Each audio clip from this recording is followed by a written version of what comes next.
আসসালামু আলাইকুম everyone, welcome back to my channel. আশা করছি আপনারা সবাই অনেক বেশি ভালো আছেন। আমি আলহামদুলিল্লাহ ভালো আছি। তো সবাই কিন্তু মাশাআল্লাহ বলতে ভুলবেন না। এবং আজকে আমার খুবই খুশির দিন, কারণ আমাদের আম্মুটা আমাদের বাসায় বেড়াতে চলে এসেছে এবং তার একটু ভিডিও করব না সেটা তো হতেই পারে না। আর তার জন্মের পর থেকে আমি আসলে তাকে ওইভাবে ভিডিওতে আনি নাই, আজকেই প্রথম। হঠাৎ করে আসলে আমার বোন ফাইজা মামুনিকে নিয়ে বাসায় চলে আসে। তো ওর আসাতে আমি অনেক খুশি হয়েছি। তবে আসলে বাসায় তেমন কিছু আজকে রান্না ছিল না, তো যা ছিল সেগুলোই খাওয়া দাওয়া হয়েছে দুপুরে। তারপরে এখন আমরা বিকেলের দিকে একটু বাহিরে বের হয়েছিলাম ঘোরার জন্য। তো এদিকে জারিফকে তো তার খালামণি আইসক্রিম কিনে দিয়েছিল, সাথে আমাদের জন্যও নিয়েছিল। তো আইসক্রিম খেতে খেতে আমরা চলে এসেছি একটা রেস্টুরেন্টে।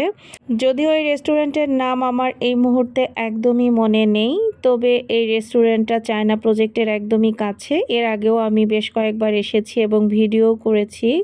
তো যাই হোক, এখানে এসে আমরা সবাই মিলে একটু সেলফি তুলে নিচ্ছিলাম। সেলফি বলতে সেলফি ভিডিও। আর এদিকে আমাদের ফাইজা মামুনি কিন্তু খুবই আনন্দে আছে, কারণ সে বাহিরে ঘুরতে নাকি ভীষণ পছন্দ করে এবং ভিডিওতে কিন্তু সেটাই দেখা যাচ্ছে। তো এখানে একটা গাছে দেখলাম প্রচুর পরিমাণে মরিচ ধরেছে, আর এই মরিচগুলো কিন্তু অনেক বেশি ঝাল হয়ে থাকে। আর এখানে দেখতেই পাচ্ছেন সে কতটা রিল্যাক্স ফিল করতেছে বাহিরে এসে, চারদিকে তাকিয়ে তাকিয়ে দেখতেছে মাশাআল্লাহ। তো সবাই কিন্তু আবারও আমার মামুনির জন্য একবার করে মাশাআল্লাহ বলে দিবেন। তো যাই হোক, আমরা একটু রেস্টুরেন্টটা ঘুরে ঘুরে দেখছিলাম। আর আমার বোন ও হচ্ছে গিয়ে রেস্টুরেন্টটা খুবই পছন্দ করতেছিল, আসলেও পছন্দ করার মতোই।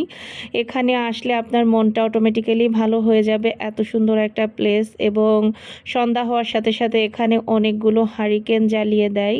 তো হারিকেনটা হচ্ছে এই রেস্টুরেন্টের একটা বিশেষত্ব। তো এদিকে ওদের তিনজনকে আবারও একটু ভিডিও করে নিলাম। আর এদিকে এই রেস্টুরেন্টে ফুল গাছের কোনো অভাব নেই। এখানে বিভিন্ন ধরনের ফুল গাছ রয়েছে এবং ফুলও ফুটেছিল অনেক ধরনের। আর এই যে হারিকেন কিন্তু অলরেডি জ্বালিয়ে দিয়েছে, সেটা আপনাদেরকে এক নজরে একটু দেখিয়ে দিলাম। আর আজকে আসলে একটু মেঘলা মেঘলা ওয়েদার ছিল এবং খুব মিষ্টি একটা বাতাস হচ্ছিল এখানে।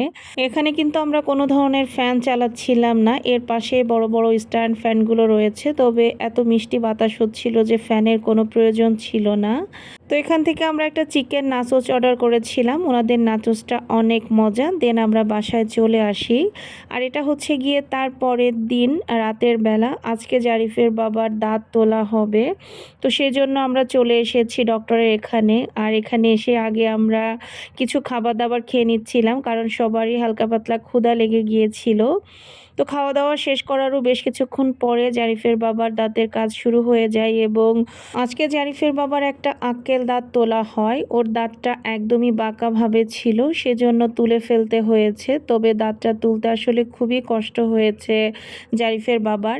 প্রায় 2 ঘন্টার মতো সময় লেগেছে একটা দাঁত তুলতে। তারপরও আলহামদুলিল্লাহ যে কাজটা ভালোভাবে সম্পূর্ণ হয়েছে। তো আমার আজকের এই ছোট্ট ভিডিওটা আপনাদের কাছে কেমন লাগলো অবশ্যই কিন্তু জানাতে ভুলবেন না। সবাই ভালো থাকবেন, সুস্থ থাকবেন, আমাদের জন্য দোয়া করবেন। আল্লাহ হাফিজ।